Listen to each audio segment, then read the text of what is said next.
আসসালামু আলাইকুম রহমতুল্লাহ। আমি লিজা আক্তার আমাদের ইউটিউব চ্যানেল থেকে জানাচ্ছি আপনাদের সবাইকে স্বাগতম। প্রিয় দর্শকবৃন্দ, আজকের ভিডিওতে আমি আলোচনা করব বীর্যমণি গাছের উপকারিতা নিয়ে। বীর্যমণি গাছের উপকারিতা জানতে সম্পূর্ণ ভিডিওটি না টেনে শেষ পর্যন্ত দেখুন। বীর্যমণি, যাকে অনেক এলাকায় মিশ্রি দানা বা মিষ্টি দানা গাছও বলা হয়, একটি অত্যন্ত পরিচিত ভেষজ গাছ, যা মূলত পুরুষের যৌন স্বাস্থ্য এবং শারীরিক শক্তি বৃদ্ধিতে আয়ুর্বেদিক ও ইউনানি চিকিৎসায় ব্যবহৃত হয়। এই গাছের ফল ও শিকড় শুকিয়ে গুঁড়ো বা পাউডার তৈরি করে সেবন করা হয়। বীর্যমণি গাছের প্রধান উপকারিতা হলো বীর্যমণি ও ঘন ও গুণমান বৃদ্ধি। বীর্য পাতলা হয়ে যাওয়ার সমস্যা এটি বেশ কার্যকর। এটি নিয়মিত সেবনে বীর্য ঘন হয় এবং শুক্রাণু গুণগত মান উন্নত করতে সহায়তা করে।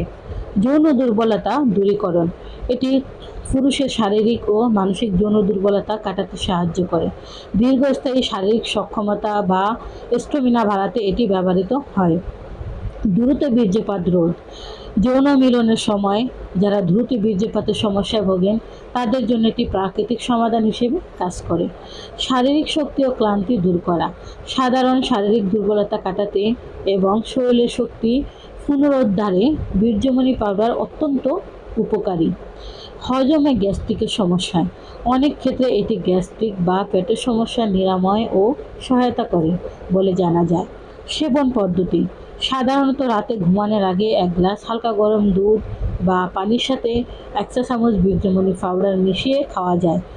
ভালো ফলাফলের জন্য এটি দীর্ঘ সময় ধরে নিয়মিত সেবন করার পরামর্শ দেন বিশেষজ্ঞরা।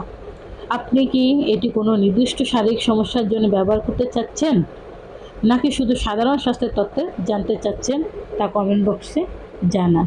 প্রিয় দর্শকবৃন্দ, আমরা আয়ুর্বেদ চিকিৎসা দিয়ে থাকি। আয়ুর্বেদ ওষুধ গাছগাছলা দ্বারা তৈরি করা হয়, এর কোনো পার্শ্ব প্রতিক্রিয়া নেই। তাই আসুন আমরা আয়ুর্বেদ চিকিৎসা নিয়ে নিজেও সুস্থ থাকি, পরিবারের সবাইকে সুস্থ রাখি। আজ এই পর্যন্তই। সবাই ভালো থাকেন, সুস্থ থাকেন। দেখা হবে পরবর্তীতে নতুন কোনো ভিডিও নিয়ে। আসসালামু আলাইকুম রহমতুল্লাহ। আল্লাহ হাফেজ।